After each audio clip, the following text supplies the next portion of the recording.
Welcome back, ladies and gentlemen, to part 14 of a Let's Play Warhammer 40k Rogue Trader, the Astra Militarum Commander. We now have Cassia in our party.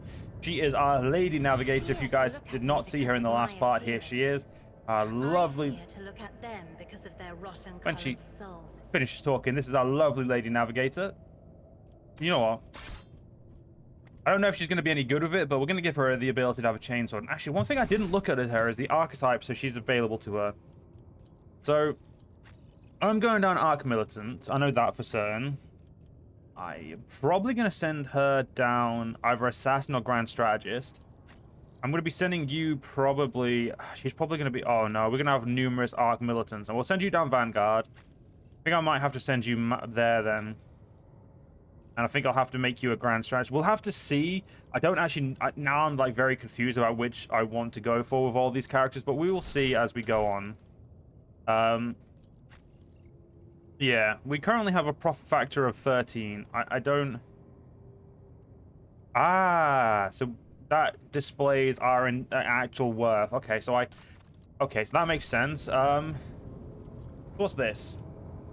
While no one appears to be living in the cage, somebody still filled the trough with dried fruit and fresh water. It is as if the painting was rendered by several different hands. The timid, uncertain lines are interlaced with rough and furious strokes coming together in arcane shapes.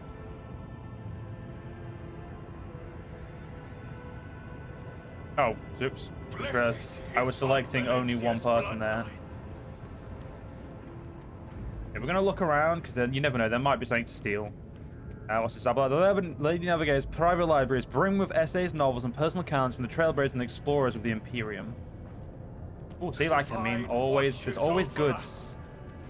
The luxurious feast was left untouched. Yeah, left untouched until my grubby hands got anywhere near it. Rogue trading for the win. Alright, let's get out of here. Know your duty. We now have a navigator, which means we can now navigate our way through the Imperium, which is exactly what we want. And we have got... Apparently I've missed one set of loot. That's fine. Yeah, so we've now got a big conversation to go for with Cassia and kind of learn stuff about her before we go to Rykard Minoris. Yeah, we've got some stuff to do, which is good.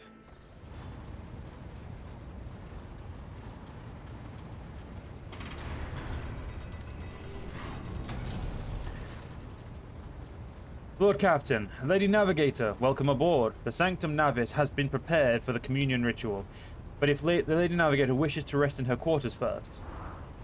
Your heart starts beating furiously, your breath comes short and choppy, and your fingertips tingle unpleasantly. You notice that Vigdis is shivering slightly, and the crew are glancing around in puzzlement, searching for the source of this sudden wave of unease. Without even looking at the Voxmaster, Cassia waves her away. First, I wish to speak with the Rogue Trader. Leave us. Of course. When you're ready for the ritual, please let me know.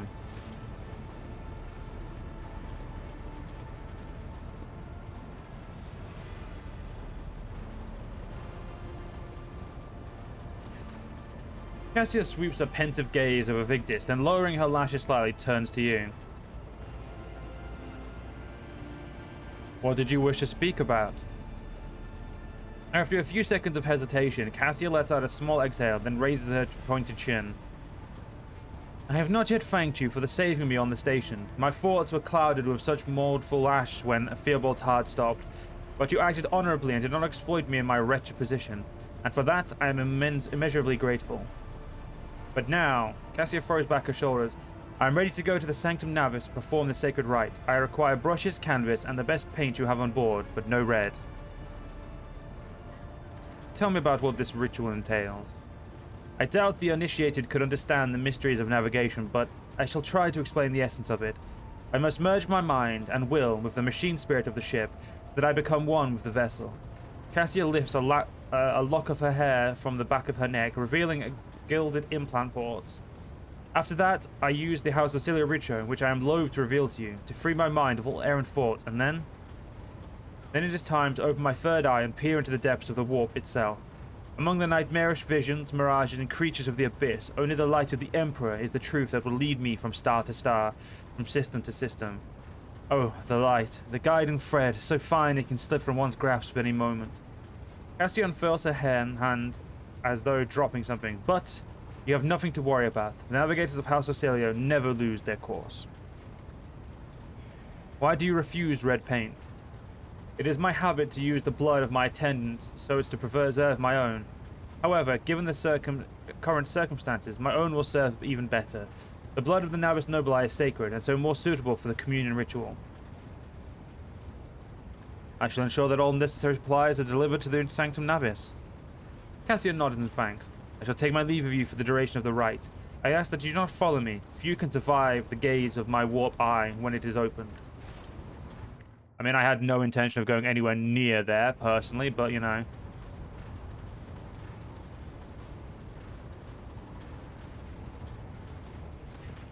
Lord Captain, I will oversee the open channel between the Lady Navigator and the bridge, and may the Emperor's light help us all.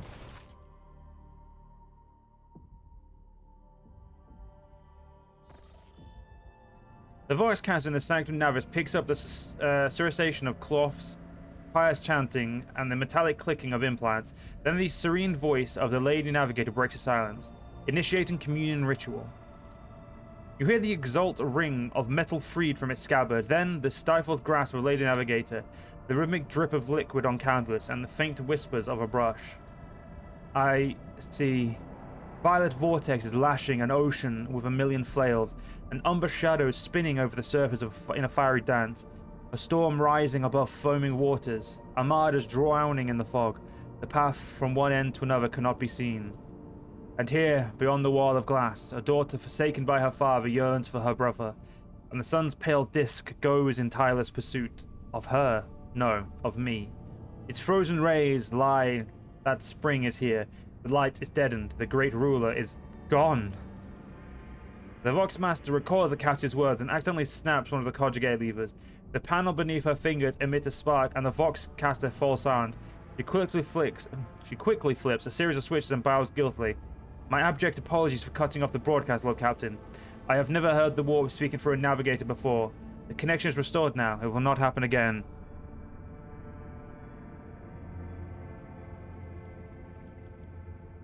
I'm just going to leave the Lady Navigator undisturbed. Soul-shredding screams drown out the Vox transmission. The servants of the Sanctum Navis are howling and shrieking like wild beasts, moaning in pain. Their throats roar from the strain, and then, sudden silence. The dull thud of dropping bodies proclaims their fate. It appears the servants were part of Lady Navigator's rite, as it is for her predecessors. I will arrange for the bodies to be removed from the Sanctum Navis after the ritual, or what is left of them. Rogue Trader, I fear I have unfortunate news. Endless blackness has spread across the canvas, dividing what should be whole in two, and my sight cannot glimpse the light of the Emperor as clearly as before. I cannot turn around. My brush only draws me onward. The way is blocked. You hear a heavy exhale, rustling fabric, and a metallic clicking. By the Emperor's grace, the ritual was successful. Your vessel's temperament presented a challenge. Its cold steel grip did not allow me to breathe freely even for a second. It was as if the depths of this ship housed not only machine spirit, but something other. Now I will retreat to my chambers to recover my strength. Send for me if you have need of me. Lord Captain, congratulations on acquiring a navigator. Spare me a few moments of your time, please. There are several matters that require your attention. First of all, I want to report the condition of the station, Urak 5. Regrettably, we arrived too late to evacuate why are my words not working today? Sorry, guys. To evacuate the residents of the station. The warp disruptions affecting Urak 5 twist the bodies and minds of its attendants. The corruption failed to affect Lady Cassia, thank the Emperor. The navigators are trained to resist the Imperium's pull. With your permission, I would also like to remind you that we are still looking for an Engine Seer Prime. Both the vessel and its machine spirits are in desperate need of oversight by an experienced tech priest. We are also missing some crew, and much more importantly, we have not yet located Henrix van Kalox, the right hand of the Lord Inquisitor. Now, we know for sure he was not on Urak 5, so keep in mind when making future plans. Why is it always business with you, Vigdis? Couldn't you sometimes just visit and tell me how wonderful everything is? Certainly, Lord Captain. If you're interested, this week passed with a record low rate of minor disturbances in the lower decks. A senior technomat from Shift 8 came up with a new formula for lubricant used in kitchen servitor implant maintenance. The quartermaster of store compartment 11 reported recently that we are spending ceremonial decorations at least 20% slower than expected, which means we have enough tablecloths, carpets, and lamps to last us 15 years of grand receptions instead of 10. even considering that some of the stock was burned during the cult attack on the vessel. Fuck you, Vigdis. Thank you, Vigdis. This will be all for now. As it pleases you, Lord Captain.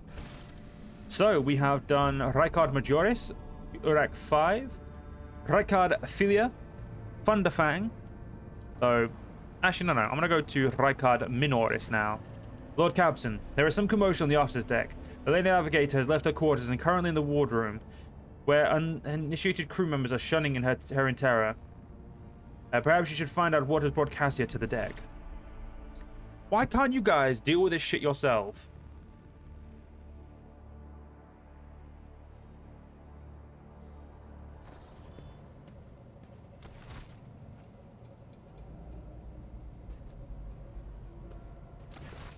Lord Captain, my apologies. I did not notice your entrance.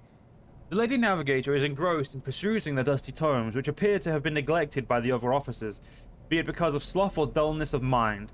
When you walk closer, Cassia looks up at you, starts, and hides a withered book behind her back. It pleases me to see you adjusting to life aboard the ship. Compared to Urak 5, your ship is a boundless world of unfamiliar hues.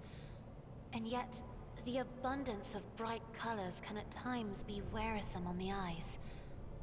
The bridge and the decks are so clamorous. In my search for a place of quiet, I was fortunate to come upon this islet of serenity filled with rare tomes and practically devoid of color. And the events that took place on Urak 5 must have shaken you greatly. Are you well? One should not underestimate the navigators of House Orselio, Lord Captain. Like a shawl of pale smoke, a faint malaise hangs upon my shoulders, but it will not be the slightest hindrance to my duty to humanity, and my duty to you. Cassie's response is reserved and pointedly decorous, clearly intended to create a distance between you. You satisfied with your new attendants? Your servants are somewhat sluggish when it comes to attending a noblewoman of the Navis nobility, but they are quite tolerable. Thank you for your concern. Huh, Navis nobility. Nobili sounds legit. I feel like my brain just... Okay, you know what, we're just gonna say nobili and we could pretend she never said nobility.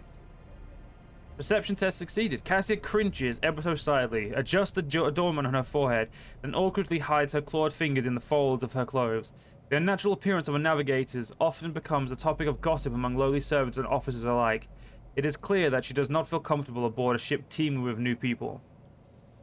I hope that you have ample time to calm yourself and your powers. There are people on this ship who are far more impulsive and dangerous to others, and far less devoted to the God Emperor than a herald of the Navis nobility. But I did not need your words to see the shades of umber unease that whirl around your subjects whenever I am near. Were I not acquainted with such a reaction, I could have found their behavior and your question just now insulting. Well, given that I'm more important than you should probably not. Let's point to the book. I see you are fond of reading. Oh, this. I found this fascinating read on one of the shelves, and I must say, it has caught my eye. Its every chapter is written in verse. I find it so beautiful and enrapturing. Cassia carefully shows you the book, which turned out to be a collection of works by the Cadian naval commander and poet Elias Quint. Urak 5 had a vast archive of its own, of course. Although most of the works within had to do with scholarly disciplines of some sort or another. Only in my sparse moments of respite was I allowed to escape into the pages of more embellished works. Cassia gently brushes the dust off the cover with her thin, clawed hand, her eyes filled with longing after reminiscing about her lost home. Lord Captain, would you kindly explain to me why you are pestering me with these questions? Inquiring about my mood and my needs, showing an interest in the books I am enjoying? You are behaving as if you possessed a shred of fellow feeling for one such as I. I beg your pardon, Lord Captain. That was no way for a navigator to conduct herself. That's way too soon to be saying shit like that, and then, in all fairness, Malachi's a military man, probably not his saying. Frightened by her own word, Cassia covers her mouth, pales, blushes, then pales again, and hides her face behind the cascade of her now snow white hair.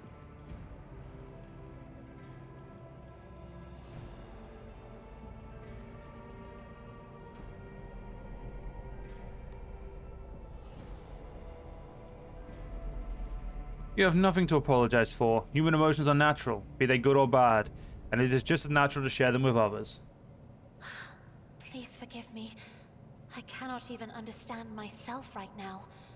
Your words and attention have reminded me of life on the station, of Theobald and Felek.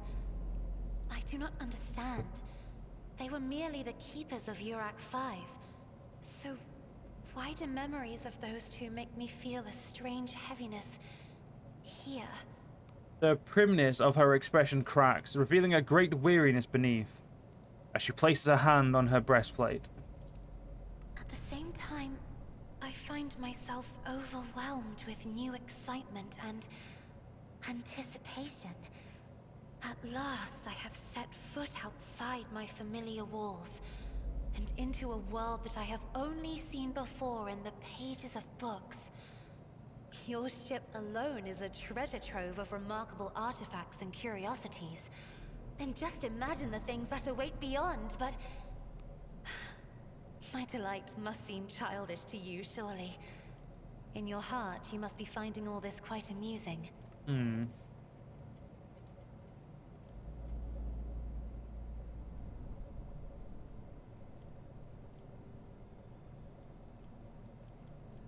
I understand what you're going through. My own life was turned upside down not too long ago. Indeed. I did not know. That is to say, I could not have known, as it is the first time we are speaking in a circumstance so... private. My word, when I found this place, it was so full of officers. Why did they all leave? She glances around the room, growing somewhat sheepish. Seriously, game, who the fuck is this thirsty? This is just like pure thirst right here.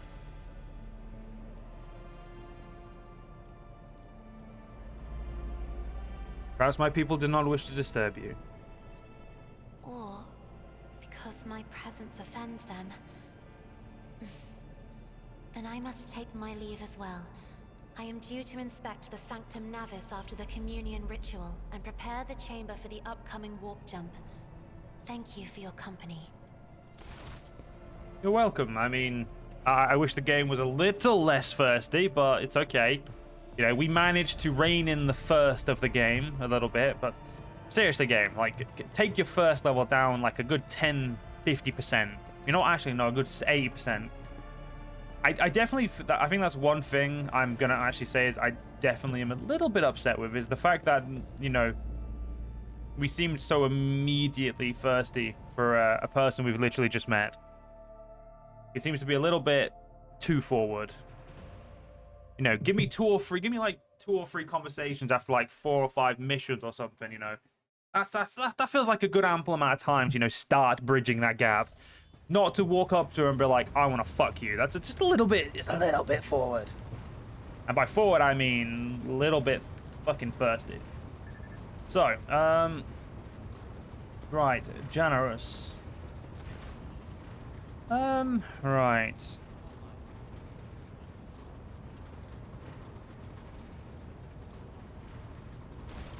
And the only people we can order from is Thunderfang.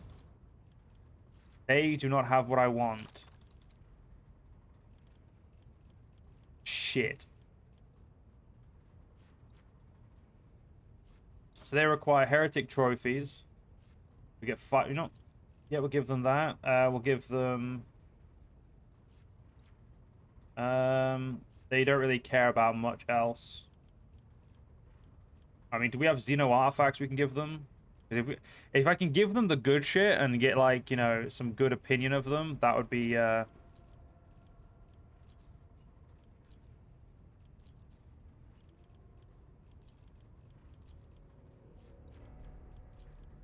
Okay, I clicked everything. Let's not click it. So, heretic trophies. We have 2 sets of melee weapons. which can give us 700. I'll hold off on that. You know, the only things I'd really do is the ones that'll actually earn us some more. Miscellaneous, they don't really want. You know, artifacts we don't have any of, which is unfortunate. We don't really have jewelry. We have fuel, but it's only 100. We have ship components, but 101%. I'm just going to trade that for now. Actually, what we're going to very quickly do is we're going to go into our inventory, and we're going to look at these. Add that to cargo. Add you to cargo. Keep you. Add to cargo. Anything that's got like more than one of, I obviously don't want.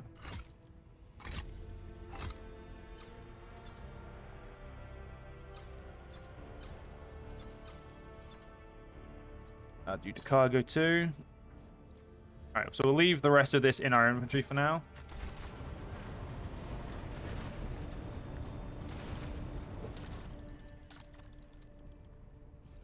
Okay, so we have a bunch more crap, which is cool. But they don't really care about range. They care about range weapon as much as they care about the other. I kind of want to get hit level 1s, because it means we can then actually get some med kits. So it cost me 10 profit factor. Wait. I don't understand. Like, does this cost me 6, or is it simply... I am not fully understanding this yet. Let's give 2 set of armor, 1 melee, and 1 ranged. We need to... Actually, let's give those 2.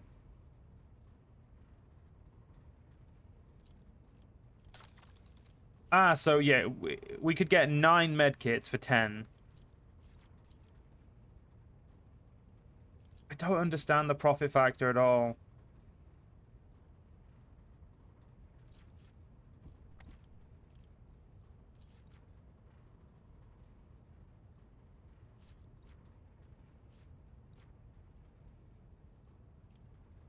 Yeah, I don't get. I'm just gonna.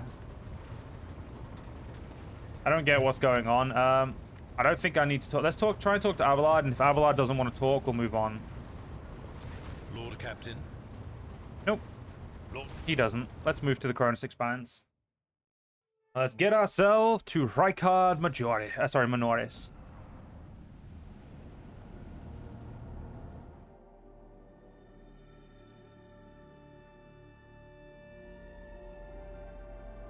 Let's see what we can do with them.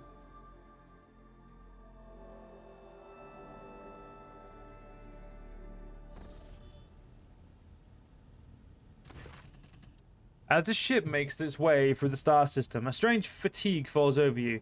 Your eyelids grow heavy, and the quill you have been using to draw up yet another order falls from your hand. You raise your head with a start. Someone else is in here, in your study. You stand up and stare at dozens of corpses surrounding you. Among their number, you recognize the disfigured and bloodied faces of those who have died on the ship's bridge, and those you met in your previous life. How is this possible? Where are the enforcers posted to stand guard? It matters not. You are alone against a horde of heretics risen from the darkness to take your life. As if of its own accord, the shard laying on the edge of the desk, the sole remnant of Kunrad Vogdir's weapon, slips into your hand. The metal is searing cold. The dead sway from side to side, closing in around you in a nightmarishly slow advance. Kneel before the rogue trader. Your lives belong to me. All you hear in response is unintelligible noises, whispers, moans, and derisive laughter. Anger ignites in your chest, and you clutch the shard, which ravenously bites into your palm with its sharp edges.